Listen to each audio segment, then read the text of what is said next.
Buongiorno, come vedete siamo qui con Elisabetta che come sapete è la persona che segue tutto il mio canale, quindi al di là dei contenuti Ciao. è tutta opera sua.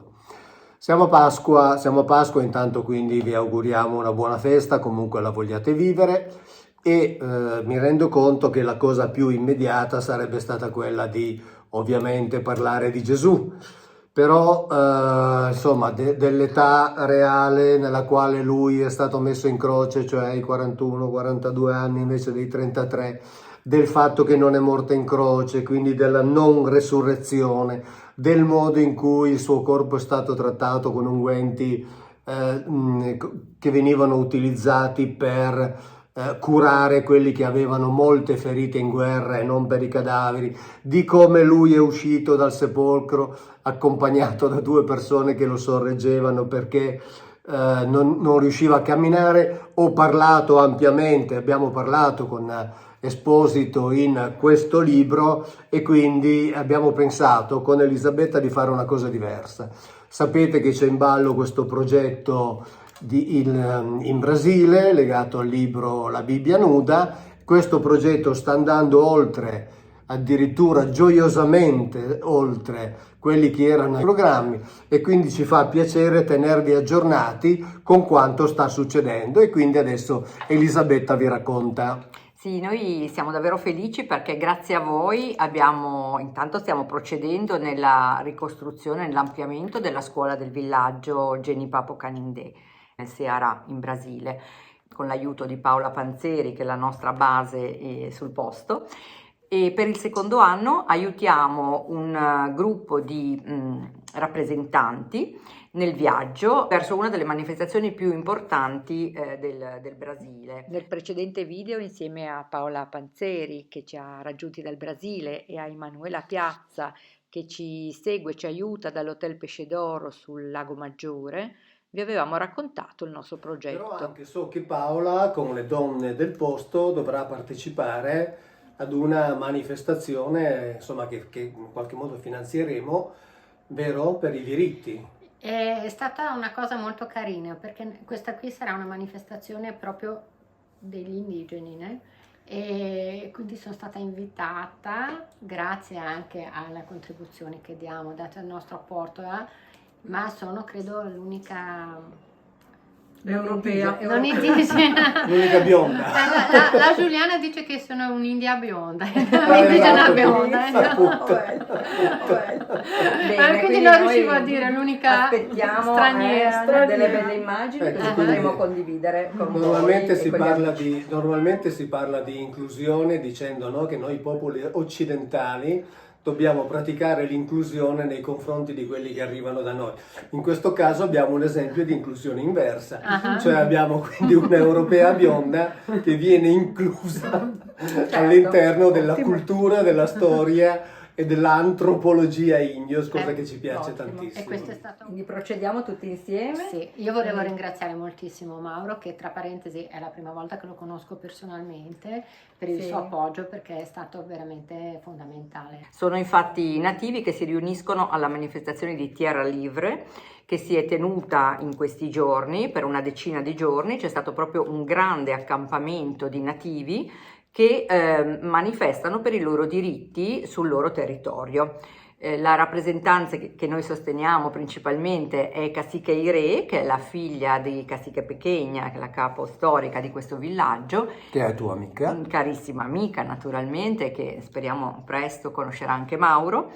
E quindi con molto orgoglio vi mostriamo le loro immagini, perché ci hanno davvero colpiti, ci hanno colpito anche per la gioia, i colori che loro portano in questa città, i colori che li rappresentano, che rappresentano il loro villaggio, le loro tradizioni, e soprattutto le parole di Cacique Iré, questa giovanissima condottiera, che parla proprio di gratitudine per appartenere alla loro terra.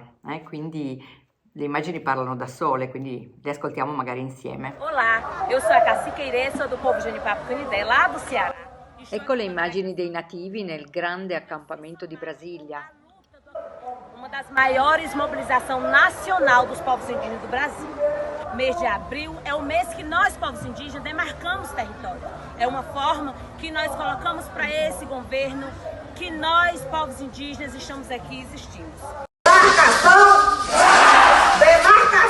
E aqui a gente já começou as nossas pinturas, que é para fortalecer o nosso corpo, o toré, da nossa espiritualidade. A pintura ela também fortalece a nossa alma, o nosso espírito. E aí quem está fazendo essa produção é a Janaína Genipapo.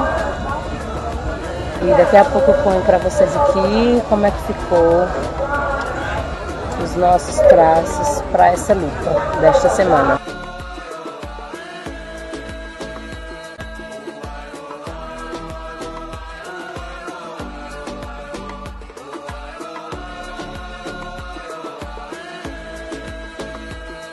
Olá pessoal, nós estamos aqui em Brasília, no acampamento Terra Livre, 18º acampamento.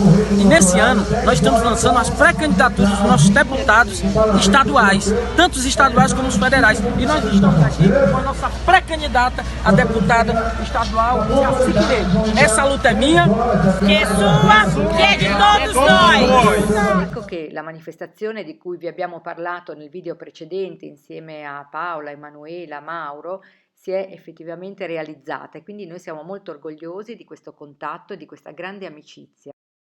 Boa tarde, Paola. Pronto, tu manda essas fotos, manda os vídeos, tudo para Elisabetta, viu?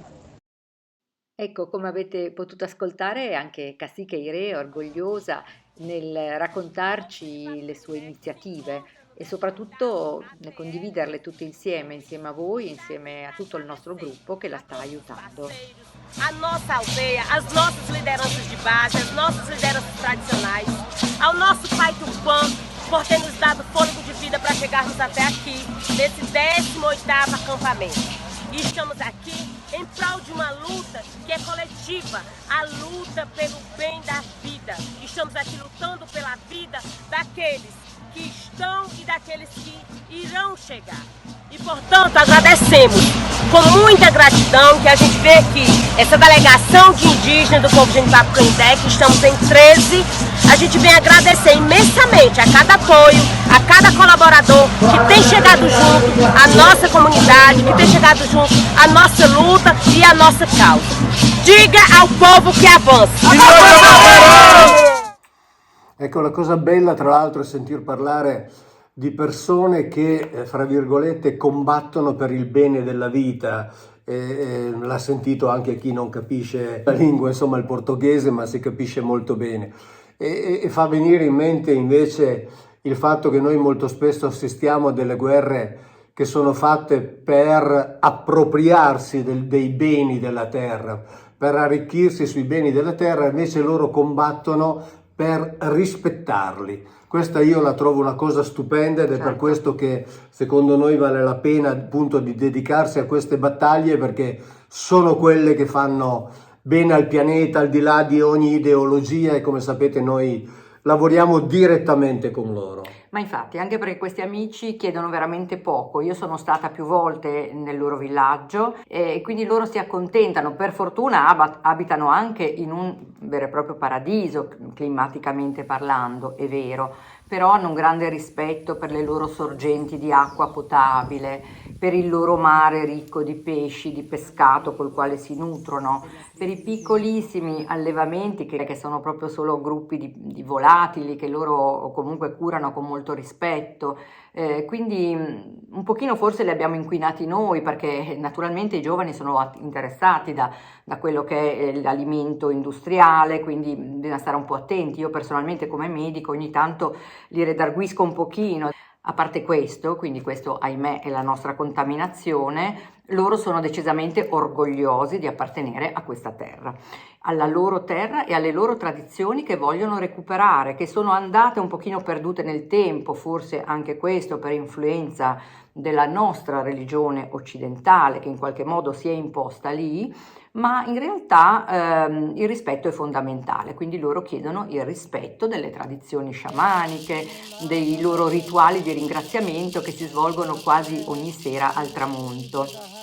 Quindi siamo qua proprio per ringraziarvi anche a nome loro e per aver permesso che questo loro gruppo di rappresentanti si potesse recare a Brasilia. Per loro è impegnativo come viaggio anche economicamente, invece tutti insieme ci siamo riusciti e quindi vedrete solo degli ottimi risultati, sono certa, perché più aumenta la loro consapevolezza e più aumenta la possibilità che possano essere finalmente padroni della loro terra. È questo Ecco, che auguriamo. Proprio questo che è bello, il tutti insieme Sì, ci siamo sì. riusciti, perché Sì, tutti sì, sì. insieme, ovviamente, che vuol dire voi che state sostenendo semplicemente Certo. acquistando la Bibbia nuda, così almeno tutti assieme stiamo lavorando, Certo. questa è la cosa bella. Infatti il progetto poi è quello di rendere il villaggio un pochino anche fruibile da parte degli amici che vorranno poi andarli a trovare, ovviamente piccoli gruppi, e quindi speriamo di proseguire in questo bel progetto e sono sicura che tutti gli amici anche brasiliani che seguono il nostro canale Mauro Biglino Official Channel sono con noi, anzi spesso ci dicono: notiamo una sensibilità che talvolta non osserviamo nei nostri conterranei, e quindi grazie anche a tutti gli amici del Brasile che seguono il canale, e a tutti voi auguriamo una buona Pasqua, direi. Sicuramente una buona festa, Una ripeto, buona festa, comunque certo. vogliate viverla. Esattamente. A presto, ciao. Ciao.